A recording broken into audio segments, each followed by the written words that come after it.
Hello friends, આજનો video છે super 30 special સિવિલના વિદ્યાર્થી મિત્રો માટેનો, જેનો સબ્જેક્ટ છે સર્વેઇંગ, જેનું પેપર છે સર્વેઇંગના પેપરની તૈયારી કરી રહ્યા છે વિદ્યાર્થી મિત્રો માટેના આપણે most and very most important ક્વેશ્ચનની આજે આપણે સુપર 30 ક્વેશ્ચનની વાત કરવાના જે આ વિદ્યાર્થી મિત્રો આ વિડિયો જોઈ રહ્યા છે વિદ્યાર્થી મિત્રો આ બધા જ ક્વેશ્ચન કરી લે છે એટલે જીટીયુ ની અંદર 110% પાસ થવાની ગેરંટી હું તમને આપું છું વિદ્યાર્થી મિત્રો। તો ચેનલ ઉપર નવા હોય તો ચેનલને સબસ્ક્રાઇબ, બેલ આઇકોન ઓન કરી દો જેથી નવા વિડિયો આવે તરત જ નોટિફિકેશન આવી જશે।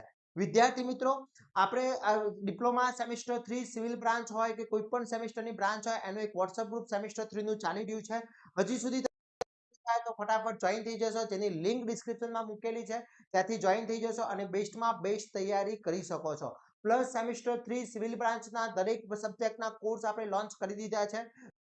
કોર્સ પરચેસ નથી કર્યા તો કોર્સ પણ પરચેસ કરી લેજો, એની લિંક પણ ડિસ્ક્રિપ્શનમાં છે।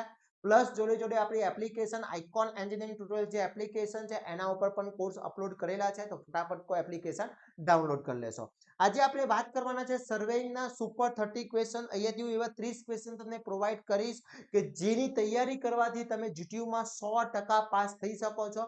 આ ક્વેશ્ચન પહેલા કરી લેવાના છે પછી બાકીના ક્વેશ્ચન તમારે કરવાના છે। તો વન બાય વન આપણે ક્વેશ્ચન અહીંયા સ્ટાર્ટ કરી રહ્યા છે। દરેક ક્વેશ્ચન બહુ ઇમ્પોર્ટન્ટ છે એટલે ખાસ ધ્યાન રાખશો વિદ્યાર્થી મિત્રો। તો ફર્સ્ટ જે ક્વેશ્ચન છે એની અંદર વાત કરીએ કે સર્વેક્ષણના વ્યાખ્યા આપો, સર્વેક્ષણના મૂળભૂત સિદ્ધાંતો અને તેની વિગત જણાવો। ઓકે, એટલે એની વ્યાખ્યા પણ પૂછી શકે છે, એના મૂળભૂત સિદ્ધાંતો પૂછી શકે છે 3 અથવા 4 માર્ક્સની અંદર। ક્લિયર? એના પછી વાત કરીએ સંરક્ષણના ઉપયોગો જણાવો, એનો ઉપયોગ ક્યાં થાય છે એ સમજાવવાનું છે। જુદા જુદા પ્રકારના સ્કેલો જણાવો, સ્કેલ કયા કયા છે, આદર્શ સ્કેલના ગુણધર્મો શું હોય છે એ તમારે સમજાવવાનું છે। ક્લિયર? એના પછી વાત કરીએ તો ચેઇનિંગ માટેના સાધનોની યાદી બનાવવી અને સમજાવવાની છે, એટલે ચેન માટેની જે સાધનો છે એની માટેની યાદી બનાવવાની છે। પછી સંરક્ષણ રેખાનું આરેખન કરવાની કઈ છે, મેથડ કઈ છે એ તમારે આખી સમજાવવાની છે, એ પૂછી શકે છે, મોસ્ટ આઈએમપી છે, ખાસ કરવાની છે। એના પછી લાઈન રેન્જર શું છે એ સમજાવવાનું પૂછી શકે છે। પછી વ્યાખ્યાઓ આધાર રેખા, સહયોગ રેખા અને અનુલંબ છે એ most and very most important છે, એટલે વ્યાખ્યાઓ પણ ખાસ કરી લેશો। ડેફિનેશન ઘણી વખતે 3 માર્ક્સના ક્વેશ્ચનમાં 3 ડેફિનેશન પૂછાઈ જતી હોય છે, તો ડેફિનેશન પણ ઇમ્પોર્ટન્ટ છે। પછી સંરક્ષણમાં વપરાતી સંજ્ઞાઓ કઈ છે, એની જે સંજ્ઞાઓ યુઝ થાય છે સર્વેઇંગમાં, જે સંજ્ઞાઓનો યુઝ થાય છે એ સંજ્ઞાઓ તમારે બતાવવાની છે, તો એ ખાસ તૈયાર કરી લેશો। આની વખત ઘણી વખત તમને સ્પેસિફાય પણ એની સિગ્નેચર પૂછી નાખે, સંજ્ઞાઓ પરફેક્ટલી કરી લેવાની છે। એના પછી તફાવત આપો ત્રિપાઠીય કંપાસ અને સર્વેક્ષણ કંપાસ વચ્ચેનો શું તફાવત છે એ સમજાવવાનું છે। પછી સ્થાનિક આકર્ષણ શું છે, ત્રિકોણ તેને સમજાવવાનું પૂછી શકે છે, એટલે બધા જ question very and very most important છે। એક પણ ક્વેશ્ચન રહી ના જાય એની ખાસ તકેદારી રાખવાની છે। આ બધા જ ક્વેશ્ચનના વિથ આન્સર આપણા કોર્સની અંદર ઓલરેડી અપલોડ કરી દેવામાં આવ્યા છે, તો હજી સુધી કોર્સ પરચેસ નથી કર્યો તો ખાસ કરી લેશો। એના પછી વાત કરીએ આ ટાઈપનો કોઈ કન્વર્ટર પૂછી શકે છે, મોસ્ટ આઈએમપી છે, ડેટા ચેન્જ થઈ શકે છે, મેથડ સેમ આવશે।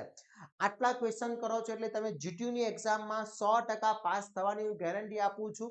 ઘણા બધા વિદ્યાર્થી મિત્રો મને પૂછતા હોય છે કે સર કેટલા માર્ક્સનું આવશે, તો હું તમને મિનિમમ 23 કહું છું, મેક્સિમમ તમારું નસીબ 40નું માર્ક્સ આવી જાય, 50 માર્ક્સ, 60 માર્ક્સનું પેપર આવી જાય, તો કોઈક વાર પૂરેપૂરું પણ પેપર આવી શકે છે। પછી સંપાત સંરક્ષણમાં વપરાતા સાધનોના નામ લખી તેના ઉપયોગો જણાવો। પછી સંપાત સંરક્ષણના ફાયદા ગેરફાયદા શું છે એ સમજાવવા, સંપાત સંરક્ષણ કરવા માટેની જુદી જુદી રીતો કઈ કઈ છે એ સમજાવવાની છે, most and very most important છે। પછી સર્વેક્ષણમાં દ્વિસ્થાપક અંગે ચર્ચા કરવાની છે, કે દ્વિસ્થાપક જે છે એના વિશે ચર્ચા કરવાની છે। પછી તર્કસરમાં નીચેના પદો સમજાવવાના છે, આ બધા જ પદો પૂછી શકે છે, દરેક ટર્મ્સ પૂછી શકે છે, આમાંથી કોઈ પણ ટર્મ તમને 2 અથવા 3 પણ પૂછી શકે છે, 4 શકે છે, 5 પૂછી શકે છે, એટલે બધા જ કરી લેવાના છે। પછી નીચેના પદો પણ સમજાવવાના, એટલે આ બધા જ પદો ખાસ સમજાવવાના છે, એ બધા જ પદ ખાસ કરી લેજો, દરેક ટર્મ તમારે કરી લેવાના છે। પછી સમોચ્ચ રેખા દર્શાવતા નકશાના જુદા જુદા ઉપયોગો જણાવો, પછી રેખાના લાક્ષણિકતાઓ એટલે કે એની પ્રોપર્ટી શું છે પૂછી શકે છે, એટલે દરેક ક્વેશ્ચન વિદ્યાર્થી મિત્રો ખાસ ઇમ્પોર્ટન્ટ છે, એક પણ ક્વેશ્ચન છોડવાનું નથી, બધા જ ક્વેશ્ચન પરફેક્ટલી કરી લેવાના છે। એના પછી વાત કરીએ થિયોલાઇટના ઉપયોગો શું છે, કઈ જગ્યાએ યુઝ કરવામાં આવે છે, થિયોલાઇટની આકૃતિ દોરી તેના ભાગો જણાવો, પૂછાશે, 7 માર્ક્સની અંદર પણ પૂછી શકે છે। થિયોલાઇટમાં આપતી વિવિધ અક્ષ અને તેમના વચ્ચેના સંબંધો શું છે એ સમજાવવાનું છે।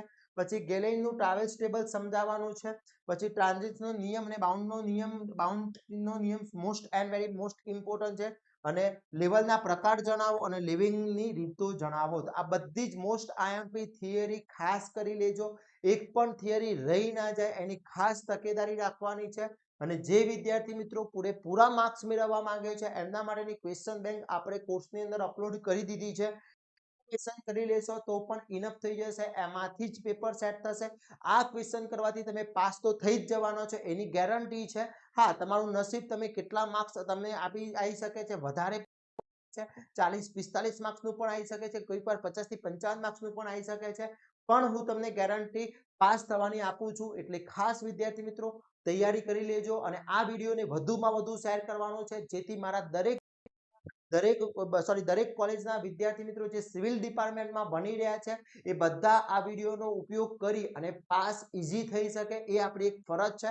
તો દરેક વિદ્યાર્થી મિત્રો આ વિડીયોને વધુ કરવાનું છે, અને આવા જ નવા ઉપયોગી વિડીયો સાથે નવા દિવસે મળીશું. ત્યાં સુધી વિદ્યાર્થી મિત્રો મને રજા આપશો. જય હિન્દ, જય ભારત.